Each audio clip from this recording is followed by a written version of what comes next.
அலாரிப் என்ற சொல் தமிழில் மலர்வது என்று பொருள்படும். நடனமாடுபவர் தன் உடலை மலராக நினைத்து அதனை கடவுளுக்கு சமர்ப்பணம் செய்வது போல் அமைக்கப்பட்டுள்ளது. குரு, தெய்வம், சபையினர் அனைவருக்கும் வந்தனம் செலுத்தும் நிகழ்ச்சியாகவும் இது அமைந்துள்ளது. இது நிறுத்த வகையாகும்.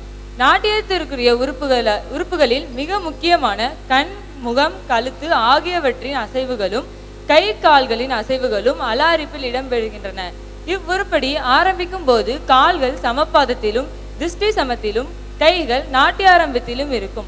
கண், கழுத்து, தோல் ஆகியவற்றின் அசைவுகளுடன் படிப்படியாக ஆரம்பித்து கைகள் கால்கள் அசைவுகளுடன் தொடர்ந்து அரைமண்டி முழுமண்டி நிலைகளில் செய்பவர். நர்த்தகி தன்னை இறைவனுக்கு அர்ப்பணிப்பதே இதன் குறிக்கோளாகும். ராகம் நாட்டை, தாளம் திஸ்ரயேகம். இயற்றியவர் வசந்தகுமார் அவர்கள். நன்றி.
Tanang